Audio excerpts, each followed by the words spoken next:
What if that voice telling you you're broken or fundamentally flawed is wrong? That's the radical message of today's guest, Buddhist teacher and best-selling author Lodro Rinzler. His new book is called You Are Good, You Are Enough.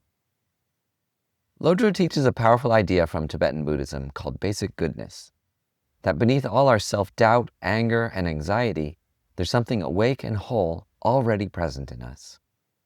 It sounds like a self-help slogan, but in fact, it's something we can directly experience ourselves in meditation and in everyday life. In our conversation, Lodro and I talk about how to trust your own goodness without using this powerful idea as an excuse to avoid growth, and how to see goodness in difficult people without excusing harm. I'm Scott Snibbe, and this is How to Train a Happy Mind.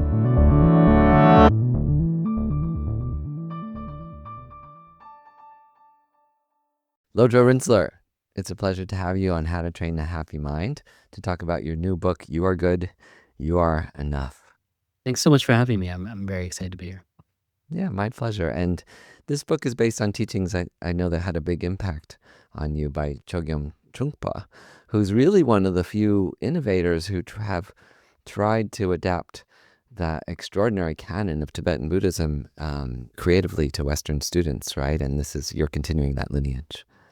Yeah, well, it is a really interesting one because, Trungpa Rinpoche really said, okay, there's this whole thing about how we are inherently awake and whole and good. And I don't know what the best term is. And he used this term in Tibetan, Done Sangwa, which you won't find in classic Tibetan Buddhist texts. So he sort of strung it together and said, well, that means basically good, and went with that. So he said basic goodness.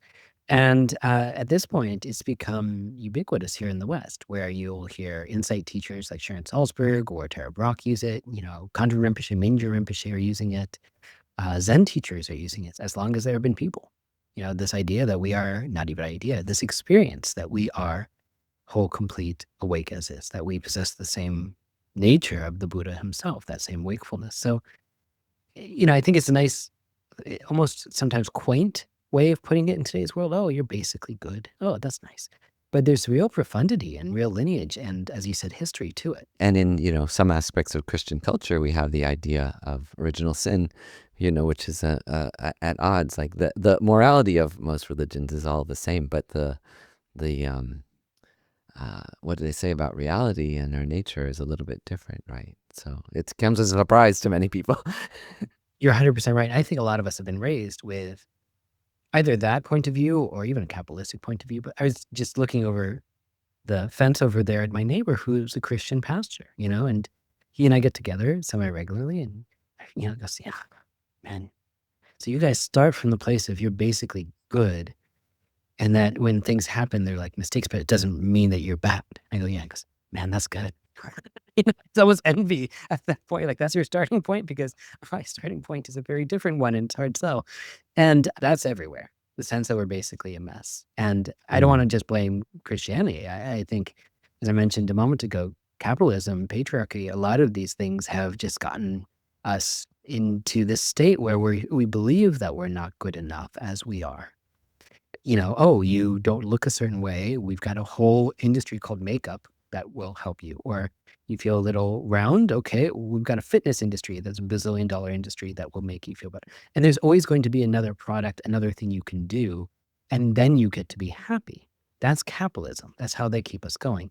And for us to say, what if that's not the source of my happiness, is very revolutionary. And I know you've talked about this in previous episodes, but just the fact that the very roots of the Buddhist tradition come from is sort of going against the stream of what we normally see in society. And the idea that contentment, happiness, joy, these things are something that we can develop a relationship with ourselves is pretty revolutionary, as you said, for most people. What my teacher said recently, Venerable Renee, was beautiful, because I've always kind of struggled with this concept. Like, why is our fundamental nature good? Why is that deeper? And he said, well, the delusions aren't aligned with reality, and your goodness is. You also have a daughter, I believe. I have a daughter, and she's turning 3. And we are at this really interesting moment where she has, up to this point, really just exhibited what I would call basic goodness. There's just, again, this innate confidence in wakefulness, presence, even compassion that flows from that. And when I say we're at an interesting moment, it's because there is a little bit of what, and this is actually a term that you'll see often in some Tibetan Buddhist circles, not others, what we would call the trap of doubt, this sort of little sort of second guessing of the goodness of our awake nature that's starting to come in, where she's starting to say, well, what if they don't want to play with me? We were talking the other day, I was dragging her on a wagon, and we had friends coming over, and a little bit of an older friend, 6 to her 3. And I said, I was coming, and I said, do you want to play dollies with her? And she goes, maybe. She said no. And I just saw her being like, what if I put myself out there to play with this kid for this thing I love, and this kid just says, I don't want to do that. That's dumb. I just got down to the level and said, okay, like, what if she says yes? She goes, oh, that'd be good. I said, yeah. So, it's really brave for us to ask these things, but she could say yes, and that would be really fun. And even if she says no, that's okay, but it's not about you. She may not just want to play with the dolls. And, but just to notice this like little thing starting to creep in already, because again, it is everywhere and it is so insidious, this little voice. But I'm talking about what keeps us away from this state. The main thing I want to emphasize, I'm sure you've seen this in your daughter as well, is that we're born with this awakeful energy. If she wasn't some wonderful Buddhist teacher in a past life, then she's really starting off strong in this one, because she'll sometimes just hold my fist and she'll go, focus, daddy. Focus. Like, really be here, because she demands that of me. And I find that this experience that we're calling basic goodness, it feels very much like any other time of wakefulness when I'm on the cushion. And when she's holding my face and saying, focus, I am 100% there. And there is a natural expansiveness that I would equate to Buddha nature. I don't think it is a different thing. When I am hugging her at the end of the day, and it's just like 100% being there for the hug, I always, afterwards think about the old saying from Sung San that when you eat, just eat. When you drive, just drive. It has that quality of like, that's what enlightenment is. We're just 100% with the thing as it is, without judgment, without story, without distance from the experience. So I think that is what basic goodness is. And you say this in your book, right? The goal isn't to intellectualize basic goodness, to experience it. So what helped you cross that line? Because it's not always instantaneous for people. And some people have not experienced it yet, maybe many people listening to this. When and how did that happen for you, that you crossed the line to really feeling you're fundamentally good, basically good? Yeah, I cheated a little bit in that I'm second generation Western Buddhist. So by the time I came around, my parents had already been practicing in that tradition for a number of years. So I don't think it was a conscious decision on their part, but they really infused basic goodness into the household, that when I, as a kid, made a mistake, and I would because I was a kid, it didn't mean I was bad or wrong, that there's something wrong with me. And I think that slight distinction is like, you're basically good and something happened, there was a mistake that was made, and we can talk about the mistake, is different than stop being a bad kid. So I was very lucky that it was sort of infused into me early. But then I would say, honestly, in the last 6 years, particularly in my work with my teacher, Keelan Rinpoche, where we've been doing a lot of work around Dzogchen and a lot of work around various Vajrayana practices, that the connections all started to sort of sync up in my brain of like, I don't know if you feel this way, Scott. I always feel like the best teachers I have are the ones that are borderline frustrated, wanting to grab us by the shoulders and shake us and say like, you're already enlightened. Can you just realize that already? You know what I mean? And so I really was getting that energy in his cycle of teachings to all of us. And I thought, yeah, this is it. This is the important thing. What does it mean to you when you say we're already enlightened? When I was a kid, I asked my mother, so much what we were saying before, there's these Christian origin stories I had heard, and it's like, what's our version as Buddhists? And she said, well, there was wakefulness, and then it second guessed itself, and then there was doubt and dualism. And I was way too young to understand that, but I remember it clear as day. And it's so funny because like now I understand what she's referring to, but that sense of there is wakefulness, and that's who we are. And we start to doubt it. We start to second guess ourselves. We start to get in our head. We start to say, actually, there might be something wrong with me. That's really painful for many of us. I share a story in the book about how the word blue isn't actually in any of the ancient texts. Like if you go back 4,500 years, you're not going to find that word blue in Hebrew, Chinese text, Greek text, any of it. It's actually just came into being more recently. And there was this whole study where this professor, Jules Davidoff, went to Namibia and spent time with the Himba tribe and found that they hadn't actually experienced blue in the way that we often refer to it. And he did an experiment where he lined up 12 identical squares of paint, 11 of which were green, one was blue. And he said, which one is different? And they said, I don't know what you're referring to. And he realized that the only reason that they weren't seeing the distinction, whereas you and I might see it immediately, is that they hadn't been introduced to it. And that's the whole point of this book. It's not some sort of self-helpy. You write a book called You Are Good, You Are Enough. You sort of have to defend anyone wondering if it's a self-help book. It's not. It's, it's about this fundamental aspect of who we are. It's just me pointing at it so that we start to see blue everywhere. Only in blue, in this case, is our own basic goodness. So we start to see basic goodness in ourselves, and we start to see it in the people we like, the people we don't know, even the people we have a hard time with. In the book, you share a lot of practices, and not all of them are for being on the cushion. Some are in daily life. Can you talk about the ones that have seen the most effective for people as you've shared them? The one that immediately came to mind is one of my favorites. It's called the loving kindness photo. One of the areas that we have a really hard time is discovering the basic goodness within the people that we have a hard time with or dislike. For me, the most profound version of it was this woman who married someone who had a kid from a previous marriage. The ex-wife was really not kind to her. And so she had a very hard time and there's no avoiding this person. They would regularly see each other in family situations, soccer practice, etc. Every time she saw this person, she found herself like ramping up to anger. And as as you and I know from the sort of early teachings, even within, the Eightfold Path, the Four Foundations of Mindfulness, there's what's the antidote to anger in the sense it's loving kindness. So the story goes that you take this little photo of that person and you put them out somewhere in the open, or if you hate that, in your wallet. And then whenever you see it, you flip open your wallet, you go by your bookshelf, you pause just for a moment and you look at them and you make an aspiration that feels authentic to your experience. May you feel happy. May you feel safe. Even if the safe is like, may you feel safe so you don't keep bashing me or something. But we don't go that far. We just say, may you feel safe. Whatever feels right to you.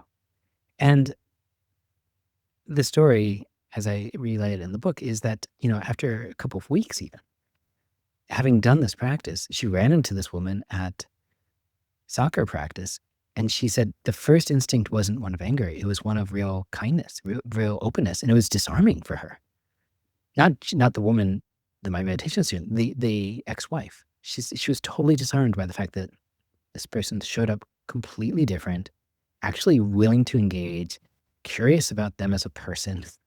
And she was, sort of taken aback. And the relationship shifted as a result. So there's lots of things like that are somewhat practical. And I realize not everyone wants to do loving kindness for the difficult person or something like that. There's also ways to, there's another one in here, loving kindness for a friend, which I, credit to a book. Again, I've read 1,000 books this year. Most of them are for people 2 and under.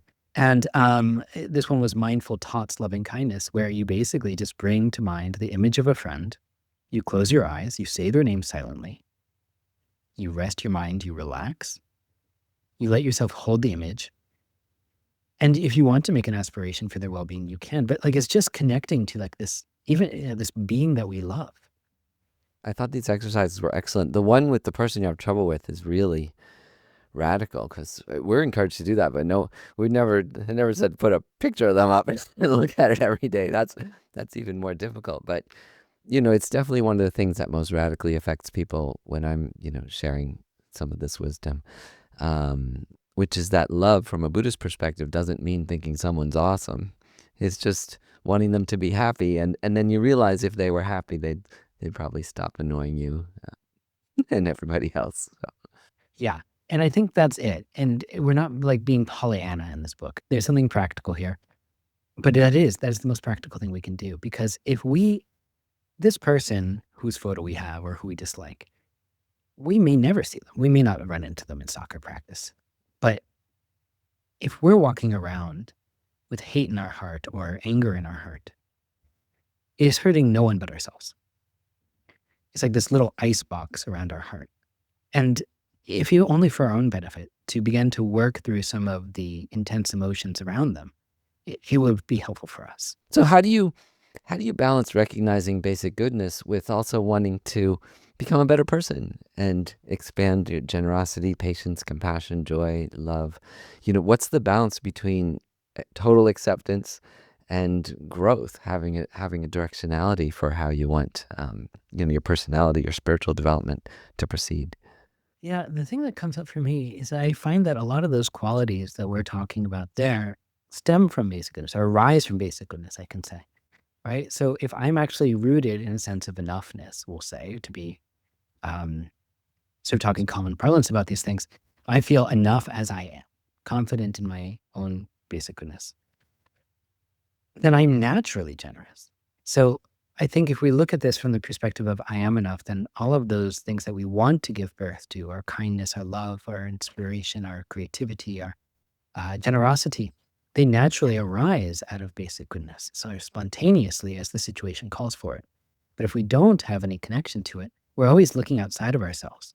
We're always looking for more. And again, I feel like I opened real hard against capitalism, but that's sort of that perspective. It is a capitalistic mindset of I don't have enough, I need more, and I'm going to keep striving until I get enough.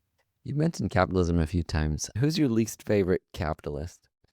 Yeah, I mean, I feel like we are living in a moment where there are some clear and easy people to villainize in terms of these wealthy billionaires who, if they even, spread around a percentage of their wealth, we would, solve homelessness in a day. We would solve our food crisis in a day. There's so many different things that we could actually solve with a little bit of redistribution and generosity from them. So I do find that very frustrating that, I don't even have to name names necessarily, but I do believe that this sort of like billionaires who are all clearly like friendly with one another and not encouraging each other to do anything other than hoard wealth feels very horrible right now. I think I also would throw our president into that mix. Again, I'm not trying to not name names. I think I'm alluding to the people without trying to trigger anyone. It's fine. We can. So let's think about the billionaires we might not feel good about, or the president, if that's someone you're not feeling good about. The reason I ask that is, what does it mean to trust someone's basic goodness when they're actively hurting you? You really don't like them and what they're doing. What are the limits to that view? It sounds like you've got a couple triggers yourself. So what do we do? I vacillate around like heartbreak and frustration, somewhere in that range, I'll say. And I did actually, because this is not uncommon, right? So okay, let's go to the extreme difficult people. And this is the one behind closed doors things that I'll sort of share with everyone, that we went all the way through the book, and I had a chapter that had a pretty provocative title, and then it went through the editor and copy editor even, I think. And then I think it was like one last editor, maybe a proofreader or something, goes, "You cannot have this chapter heading. This can't be the title of your chapter." And it was, and I know that you have a Jewish heritage. I have Jewish heritage as well. The chapter was, "What about Hitler?" And to be sensitive to people, we did change it to, "What about that world-threatening politician?" Which, again, softens it. But that, "What about Hitler?" was the question I got all the time. And I still get sometimes. You talk about basic goodness. I've been, I've been teaching meditation for 25 years, probably with a focus on basic goodness for the last 12 or 14. And so you get this question a lot. And I would always have to say the short answer is yes, even Hitler. But I'm not saying he's a good person. I'm not saying he's worth someone admiring. I am saying the opposite. Like, he was someone who was so distanced from his basic goodness that he was able to convince himself to do horrible things and that they were right when clearly they were not. So I think that's the interesting thing, which is like, these are people who are quote unquote trying to make themselves happy and doing incredibly harmful things. They're incredibly confused about their basic state. They're distanced from that semblance of basic goodness. And then the consequences are catastrophic. So how do I work with that? I think to look at them long enough to seek to understand them, and again, not to forgive, but to understand their humanity, is going to be helpful for us and for everyone around us. The idea that everyone, absolutely everyone, possesses basic goodness, it is really hard to get there for people like that. But when we label someone a villain and we start to build a case against them, it doesn't serve anyone. It just hurts us. When I was traveling, I think it was for my second book, Walk Like a Buddha, I was in one of the Carolinas, I want to say North Carolina, and it was sort of a whirlwind. I gave this talk and this question came up, literally, what about Hitler? I apologize to anyone who's being triggered by that, but that was the question that was asked. And I gave this sort of response. And I was talking with someone afterwards, and she shared this story with me about she married a man who had kids from previous marriage. She had kids from previous marriage, a blended family. And one of her stepsons fell in with a bad crowd, was doing a lot of drugs, and did something that was frankly unforgivable. Murdered someone. But I'm not going to get into the details. It's really gruesome and horrible. And went to jail. And I can only imagine what it might be like as a parent to have your kid do something like that. And just was like, she said, I was all in on basic goodness until this happened. And then I said, oh, that's not possible. Like, that's not within this person. And he was very rough and sort of standoffish with her, but she kept showing up from a loving perspective, as a parent can. And at one point, he asked about the family dog, and she noticed a change in him at that point. And they talked about the family dog that time. And then a month later, he asked for art supplies because he wanted to actually go back to doing some art. And she noticed that when he was not on the drugs, when he was not hanging out with these people, he started to return to the person she knew. And she fell back into an understanding of basic goodness, that even this person who had done such a horrible thing, she realized was basically good and could be redeemed. So I often think of that story because it really blew my mind hearing that from the perspective of a parent, going so far as to say this isn't real and then coming back from that perspective. So that gives me hope for all of us. Yeah. Earlier you said the opposite of anger is love, but Tara Brach said the opposite of anger is curiosity. I love that. Yeah. Like if you're really curious, like because often we're like, why me? Why? Well, actually, that is the right question. It actually is like, why did this happen? And then you see, oh, actually, there is a reason. I have a question for you. I mean, I hope this isn't too challenging, but you write very beautifully about how basic goodness means that even when people act from confusion or cause harm, that doesn't negate their underlying goodness. So I want to ask you, what about Chogyam Trungpa, your teacher, because his life has included situations in which, he had heavy alcohol use and sexual relationships with his students. How do you apply your understanding of basic goodness to Trungpa himself and modulate the power of the clear power of his teachings and the impact, the good he had in the world, with some harm that he's done as well? Yeah. I have a lot of things to say about that. I'm going to start with a bit of a clarification, which is not to distance myself in any way. So I was born and raised in that tradition, which was Vajradhatu and then became Shambhala. And then I myself split off, I want to say 2017, 18, when I started studying with Keelan Rinpoche. And also, basically started teaching and studying with under the lineage of Thich Nhat Hanh to some degree. So, I sort of started saying, what if I look beyond the thing I was raised in and really fell in love with a lot of different teachings? But yeah, I mean, Chogyam Trungpa Rinpoche, an incredibly complicated person. I often found when people would ask me about him, I'd be like, well, talk to someone who was there, because I wasn't there. I don't have a lot of stories of experiencing him in that same way, in person. I am someone who has experienced that, as you said, the power of the teachings that he has left us And I think the written work in particular is really powerful. And I'm inspired by a lot of the good that he did in the world. The way I think about it, this is me, is that when I'm teaching, I'm only a little bit up the mountain. And I can look over my shoulder who are the people who are at the base of the mountain and say, hey, I've done this for a while. I've taught this for 25 years. I can get you basically up to where I am. Let me show you how to navigate going up this part of the mountain. That's all I can do. And then I study with people who are further up the mountain than me, and they study with people who are further up the mountain than them. And it just goes on like that, so that we're sort of all helping each other up the mountain to the best of our ability. So I don't know where Chogyam Trungpa Rinpoche was on that mountain, frankly. I don't know. I know that he was high up enough that I could learn a lot of things from him. And that, again, that legacy is really powerful. And I also know that there are people who feel harmed. I know that there are lots of really outlandish stories, and sometimes those stories get swept under the rug as crazy wisdom. Maybe they were, maybe they weren't. I don't know. But I think particularly when people say, oh, I was harmed, we have to listen to that and acknowledge it. I think this is also like when we look at all of our relationships with teachers, we can acknowledge that they're humans. And I'm the first one to admit that I'm not 100% awake, that I'm very human. I'm only this far up the mountain, right? But I think when we're studying with people, we always want to just sort of acknowledge, like, okay, maybe I don't put them on an incredible pedestal and say they're my savior. We can say there's someone I can learn from because they're further up than I am. And that's just my relationship to these things.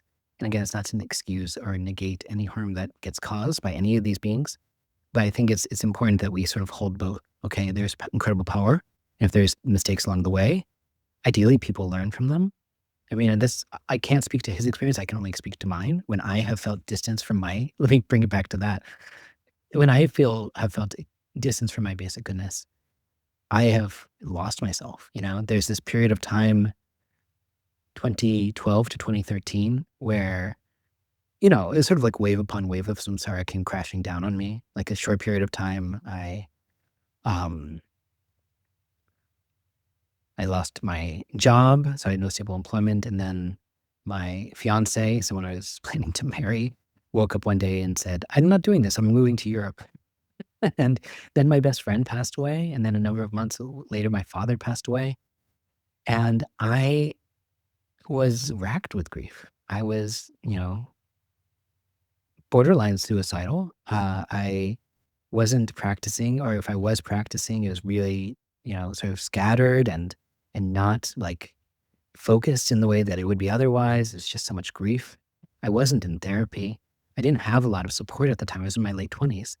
And I spiraled. And I drank too much. I caused myself harm. I'm sure there are other people out there who probably feel harmed by me during that time. And what happens then when we do that?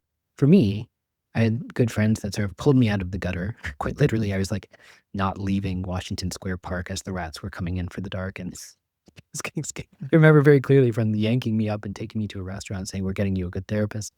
And that got me back on the cushion within 2 weeks. And that got me going, sort of processing all this in a more healthy way. And that, they sure made me drink less and made me, actually start to get myself back to who I was. But, it's a very long-winded way of saying, what do we do with that? Well, we acknowledge, okay, I've made mistakes. Can I learn from them? Can I grow from them?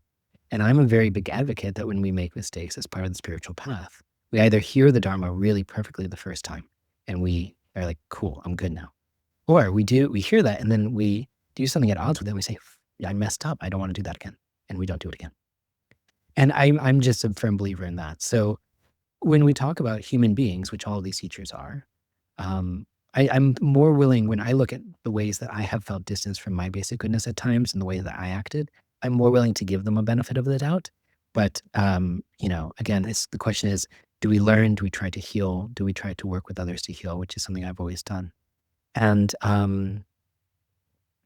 if that's the case, I'm really look quite fondly upon some of these teachers because I can't expect them all to be completely enlightened and do enlightened things all the time. It's, did the concept of basic goodness help you at that time when you were in the gutter, literally in the gutter? Yes and no. Like I could simultaneously say I'm basically good And it almost felt like, okay, I'd already written The Buddha Walks into a Bar. It was out. It was doing well. It's my first book. And I said, okay, maybe that's the legacy. I just ended here. Maybe I've done the good thing. I'm basically good. I've done something that felt like it was helpful, and now I call it. And so, yes and no. I at that time, I think I was, not very in tune with basic goodness. I think I could acknowledge it here and there, but felt more theoretical than experiential at that point.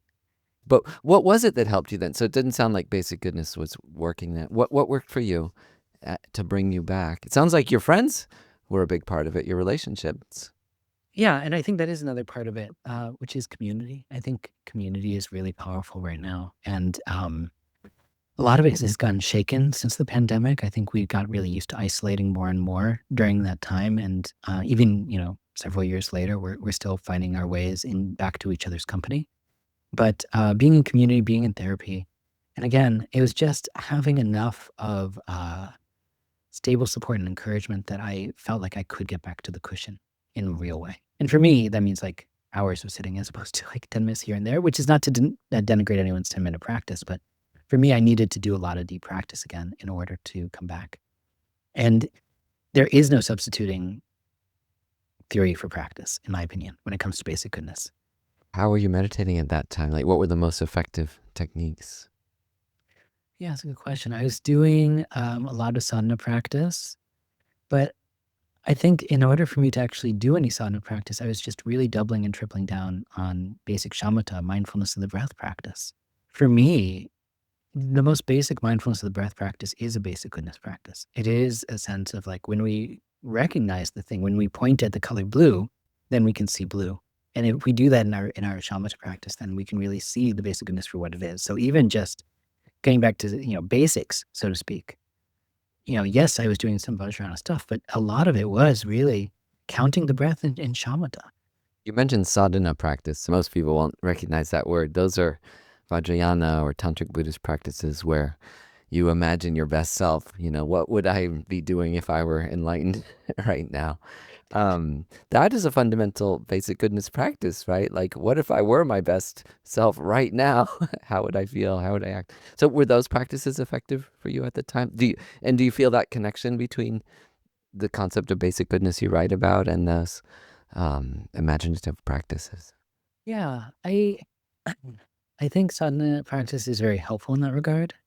First thing in the morning these days, before I open my eyes, I just flash a Longchenpa Guru Yoga practice. So for people at home, that means just visualizing the historic figure Longchenpa, who was a great enlightened being, and just remembering the presence of the lineage that he embodies, the wakeful beings that have come before. And that is like this moment of, I don't even want to say inspiration, but like recognition of like, oh, my nature is not different than his nature. It's not different than the nature of my teacher embodied in this. It's not different than the Buddha himself. It's all one thing. And to start my day from that perspective is actually powerful. You used a term in your book that I wasn't familiar with, drala, which is a very beautiful idea. I wonder if you could share a little bit about what that is and how we can feel it, how we can be in tune with that, and then how it relates to basic goodness. Yeah. So this is a Tibetan Buddhist thing. The term drala is often translated as energy above aggression. So this is energy that exists in our environment. It's present to us when we're really attuned to the environment, to ourselves. The idea of energy above aggression, it means that in order to connect with the sort of awake energy, we have to let go of our whatever stories we're telling ourselves, our irritation, our resentment, or negativity. And I share this story in the book about this painter, John Morrow. So I was attending a event that was hosted in his studio, and he had this beautiful landscape that he had done, a coastal scene of Mallorca. I asked him very innocuously, I was like, hey, what made you do that one? And he said, funny you pointed that one. That was the happiest days of my life. And he shared the story about how he began with this really frustrating situation where he had a friend with him, another artist, and he was driving him around saying, well, what if we paint here? And the friend said, no, I hate this. I don't want this. I want a particular type of spot with this particular type of thing. So they drove elsewhere. And he goes, how about this one? This has. He goes, no, I want something else. They kept driving and driving. Hours later, he's really annoyed at his friend. They settle into this cove, and it's the cove in the painting. And he says, at that point, I had to make a choice. I could stay with my anger, or I could let it go and appreciate the moment around me. I remember that so clearly. And he made that choice. And he said, I'm going to spend the day painting, enjoying time with my friends. Other friends came and met them. They ate delicious food. They relaxed together. They went swimming.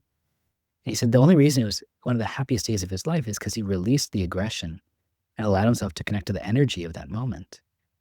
I said, that's Drala. It's easy for me to tell that story and people say, so Drala is nature. You go to nature and there's energy. And I think that it's maybe easier to connect to this energy in nature. Like when I go to my backyard, we sort of go down this little hill and then it opens up and there's this clearing and you look down and there's this stream and it sort of stops the mind. That's a moment of Drala. There's something electric to that feeling. It's not just about natural settings, though. When I walk into the Metropolitan Museum of Art, I feel that way. There's this large atrium and my mind just sort of goes blank in regard to the sheer profundity of it all. You might get it just putting on your favorite song. Absolutely. Yeah. It's all that. Life is so beautiful, that's so many of my teachers are just constantly, they're like, look, everything, and it's the meal on your plate. Like, it's extraordinary how that got there and that you get to enjoy it. I want to you talk about a couple things that bear on some modern day struggles, like the struggles of activists. You talk about this famous Buddhist story about the parrot and the forest fire. I wonder if you could tell that story in the way that you tell it, how it relates to the struggle of modern activists. So it's an old Jataka tale, which means that it's the story of a life of the Buddha before he was the Buddha. And the story goes that in this forest lived a parrot, and the forest caught fire and started to spread rapidly. So the parrot, having wings, was like, I'm going to get out of here. But then she heard the cries of all of the other animals in the forest, and overcome by compassion, she said, I need to do something. So she swoops into this nearby river. She's soaking her feathers in the water, flying back, shaking the droplets off over the flames. And she's going back and forth, trying to extinguish this fire with just drops at a time, getting burned herself. And she's struggling to save everyone. In Buddhism, there's often referred to different realms, including what's called a God realm. And you could just think of divine beings sort of watching this parrot. And they are looking at this and they're saying, what is this bird doing? And then Indra, the king of the particular gods there, he says, I want to check this out. So he transforms into a mighty eagle and flies down to meet him. And he turns to the parrot saying, what are you doing? You're not making much of a difference. You're about to get burned alive. Get out of here. The parrot, completely undeterred, goes, you're a much bigger bird than I am. I don't need your advice. I need your help. And it said that Indra was so moved by the courage and the conviction of the parrot that he began to cry. And his divine tears, which were really quite powerful, fell onto the forest and extinguished the fire. And some of the tears fell on the parrot herself, and it healed the burns and made the feathers grow back in colorful hues, which is why we have these brightly colored parrots. So the idea here is that the parrot's courage and compassion didn't only save the forest, but she became more beautiful as a result. When I first heard this, I was really moved because I think when we look at the news of the day, we feel paralyzed by all of the suffering we see. I certainly feel that way. Again, I'll just keep speaking personally. And then we say, well, what small actions am I doing? Like, what I'm doing isn't going to make a real difference. We compost in our house and so really helping climate change. Yeah, but I have to sort of understand that is one of many small activities that adds up. Like, I may not be able to single-handedly, stop the war in Iran. How can I make a dent in systemic injustice from my small corner of the world is something that I regularly contemplate. So instead of getting curling up and feeling burned by the inability to do something tangible, the parrot was like, hey, I'm going to overcome my hesitation and just try to do something to help, even if I end up hurt as a result. And the parrot didn't just save her friends, she vowed to save all of the animals in the forest, which I imagine included those that she didn't like, she didn't know, everyone. So the compassion was very vast, and I think that there's a lesson there. But then there's also the lesson, the fact that the parrot didn't do it herself. It's the fact that the parrot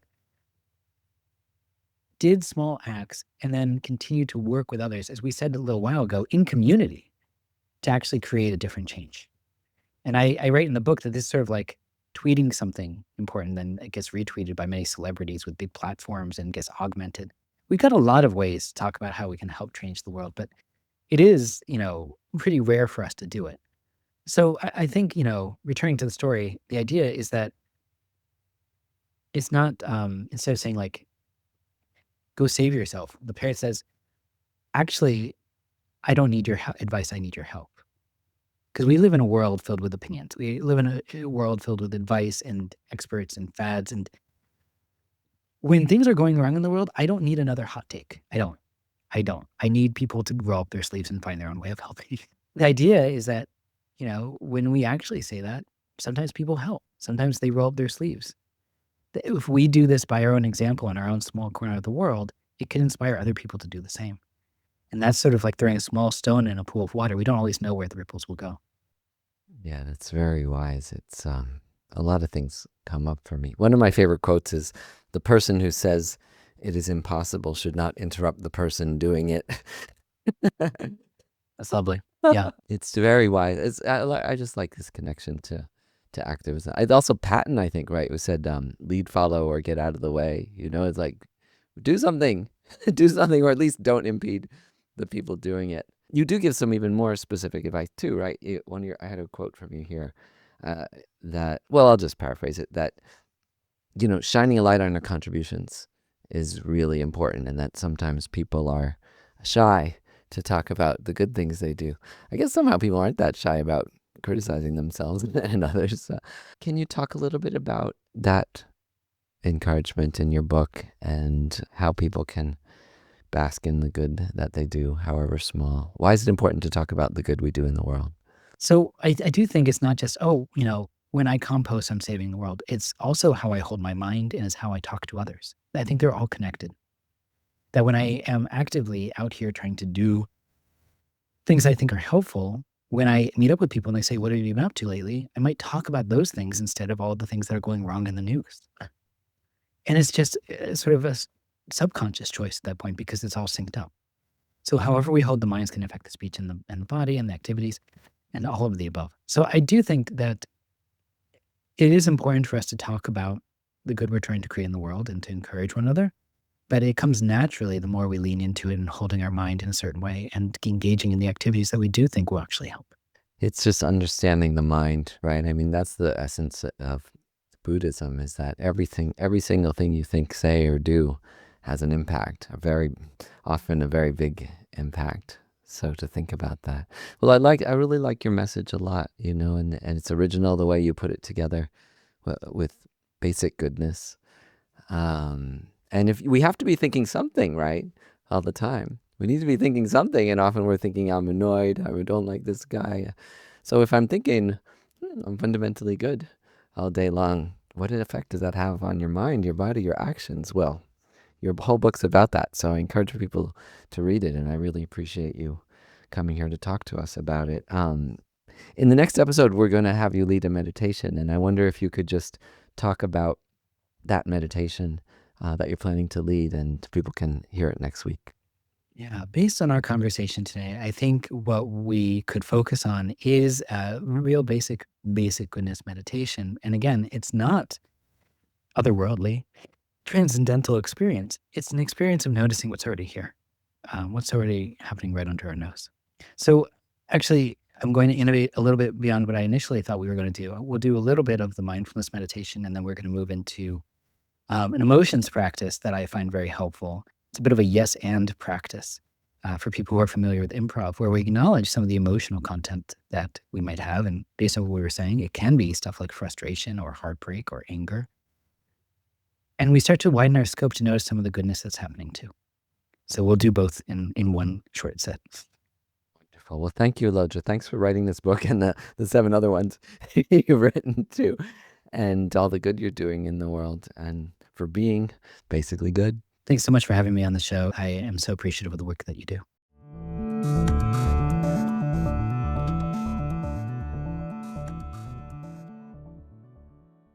Thanks for joining me for this conversation with Lodro Rinzler about his new book, You Are Good, You Are Enough.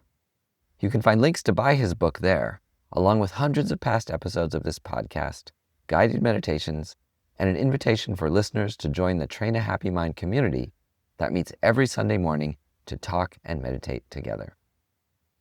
How to Train a Happy Mind is a non-profit project of A Skeptic's Path to Enlightenment. The podcast is offered freely and without ads, thanks to the support of listeners. Thanks to Isabella Acebal for marketing and production on this episode. We wish you a wonderful day.